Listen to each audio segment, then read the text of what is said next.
I met my wife during our undergraduate years in psychology. We were both in the same class studying human behavior, and something about her immediately caught my attention. Her dark curly hair and warm smile made her stand out from everyone else.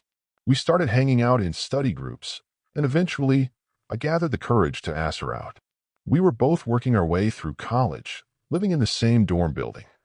Money was tight, so we focused hard on our studies. My wife came from a family of 4 sisters, and her dad had passed when she was young. Her mom, Sarah, who was only 42, had built this amazing business from scratch, a chain of beauty centers that started as a single hair salon. Now they had locations all over the state. After graduation, I landed a great research position at a university and completed my PhD while working there. Soon after, I became a professor. My wife took longer with her bachelor's degree and spent some time helping at her mom's business. She tried different things, including a stint at cosmetology school, but nothing really stuck. Since I was doing well financially, I told her to take her time figuring things out.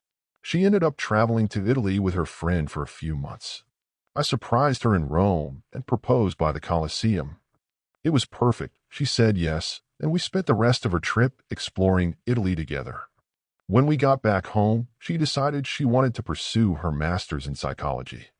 I offered to pay for it since I could afford it, though she was hesitant at first. The first year was rough for her. She struggled with the coursework and often talked about quitting.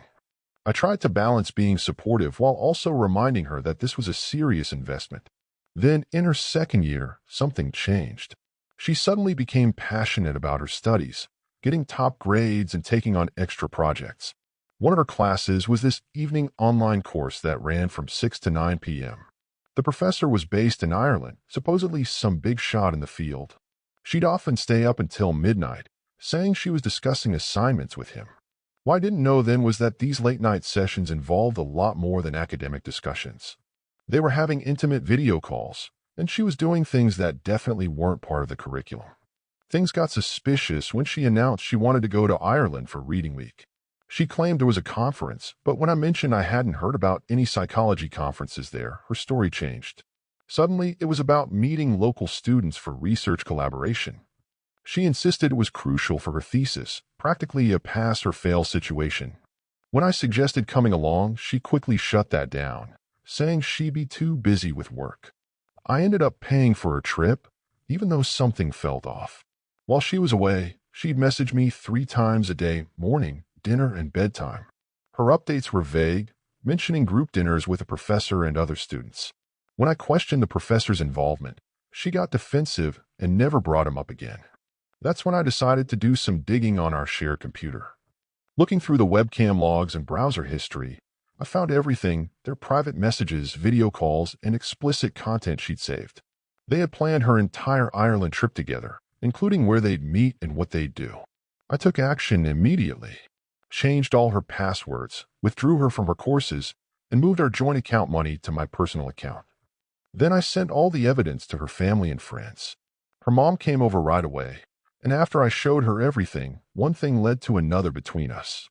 It was unexpected but felt right somehow. The next morning, my phone was flooded with messages from my wife. She tried to spin it like I was making everything up and abandoning her in a foreign country. I just told her to contact her mom about picking up her stuff.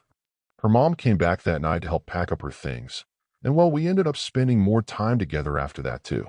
After ignoring my wife's messages for a while, I got a call from her sister. She said my wife was crying about being stuck in Ireland with no access to her school accounts or money. I knew she wasn't actually stranded. She had her credit cards and her professor to rely on. But I let her create her own drama while I focused on moving forward. I hired a divorce lawyer and asked Sarah, my mother-in-law, to deliver the divorce papers. There was something satisfying about that arrangement. Sarah and I had grown closer, spending more time together. She was different from her daughter, more mature, straightforward, and drama-free. My wife eventually came back and moved in with her youngest sister. She tried to spread stories about me being controlling and jealous, but the evidence spoke for itself. The screenshots and messages were clear. There was no way to deny what she'd done. Her own sisters couldn't defend her actions. The university took interest in the situation once they found out about the professor. Apparently, he had a history of similar relationships with students, but no one had reported him before. The department launched an investigation, and my wife's academic future was pretty much over. Sarah's business continued to thrive, and I found myself spending more time at her main salon location. We kept our relationship quiet at first, but soon it became obvious to everyone around us. Her other daughters were surprisingly understanding. They'd seen how their sister had treated me and seemed to think their mom and I made sense together. My colleagues were less understanding. Some thought it was inappropriate to date my ex-wife's mother, while others found it amusing. I didn't care much about their opinions. For the first time in years, I felt genuinely happy and appreciated. My wife tried to get back into my good graces. She sent long emails explaining how the professor had manipulated her, how she'd been vulnerable and confused. But the messages I'd found told a different story. She'd been excited about their plans, eager to deceive me. There was no victim here except maybe me, and I was done being one. The divorce proceedings moved quickly. She didn't contest anything, probably realizing she had no ground to stand on. Her mother had shown her all the evidence I had collected, leaving no room for denial. The judge wasn't impressed with her behavior either, especially the part about misusing educational funds. I threw myself into my work, teaching extra classes and mentoring graduate students. The irony wasn't lost on me. Here I was guiding students through their master's programs while my own marriage had fallen apart over a similar situation. But it made me a better advisor. I could spot the signs of students getting too personally involved with their professors. Sarah's business expanded to another city, and she asked for my help with the financial planning. We spent long evenings going over spreadsheets and business strategies. It was different from the academic world I was used to, but I enjoyed learning about running a successful business. She was a natural teacher, patient but firm in her methods. My wife's younger sisters would sometimes visit the salon while I was there. They'd share stories about their sister, how she was struggling to find work without her degree, how she still talked about going back to school somewhere else. I listened but kept my distance. That chapter of my life was closed. The professor eventually reached out to me, of all people. He sent a lengthy email apologizing for his role in everything, claiming he'd gotten professional help and resigned from his position. I didn't respond. His words meant nothing to me, and his actions had already cost everyone involved too much. A year after everything happened, life had found a new rhythm. Sarah and I moved in together, renovating a house halfway between my university and her main salon. Her youngest daughter helped us with interior design. She had a good eye for making spaces feel modern but comfortable. Word got around town about our relationship. Small cities can't keep secrets for long. My ex-wife started telling people that we must have been involved while she was still around, that this explained why I was so controlling about her studies. But most people knew better. They'd seen how I'd supported her education, paid for everything, and tried to help her succeed. Sarah's business kept growing. She opened 2 more locations and started a training program for new beauticians. I helped her set up the educational component, using my experience in academia to structure the courses. It was nice to use my skills for something completely different from psychology. My ex-wife tried dating the professor from Ireland for a while after everything settled. He even moved to our city for her, but it didn't last 3 months. Turns out their connection wasn't as special as she thought when it had to exist in the real world and not just through a screen.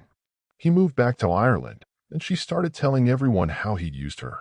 Sarah's other daughters started calling me their bonus dad, which felt strange at first but grew on me.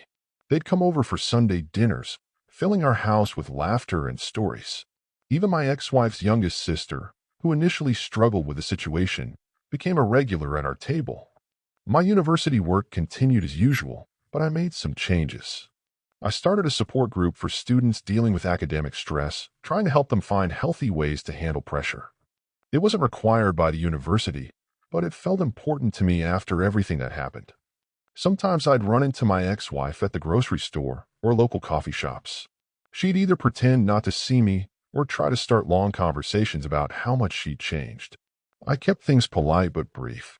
There was nothing left to say between us. Sarah and I got married in a small ceremony in our backyard. All her daughters except my ex-wife were there, along with close friends and family. We didn't want anything fancy. We'd both done the big wedding thing before. This was about starting our new life together, not putting on a show. Looking back, losing my first marriage was painful, but it led me to where I was meant to be. Sarah and I understood each other in a way I never experienced before. We built something real together, combining our different worlds into something better than either of us had alone. My ex-wife eventually moved to another state for a fresh start. Her sisters told me she was working at a counseling center, not as a therapist, but in an administrative role. She found a way to stay connected to psychology without needing the degree. I hope she found some peace with how things turned out. Life has a funny way of working out sometimes. What feels like an ending can turn into a beginning. Sarah and I now have a shared life I never could have imagined when I was paying for my ex-wife's master's degree. We run our businesses, support each other's goals, and enjoy the simple pleasure of being together. The scandal at the university led to stricter policies about professor-student relationships, especially in online courses. I serve on a committee that drafted the new guidelines. It felt good to help prevent others from going through what I experienced, though I know determined people will always find ways around rules. These days, I don't think much about the past. Sarah and I are too busy planning our future, looking at new business opportunities, and enjoying our time together. Sometimes the worst things that happen to you lead you to the best places. You just have to be willing to walk through the hard parts to get there. Thank you for watching. If you enjoyed this story, please hit that subscribe button. Don't forget to give it a thumbs up and share it with friends or family who might enjoy it too. Your support means a lot. And if you have any thoughts, questions, or story ideas, drop them in the comments below. I'd love to hear from you. See you in the next story.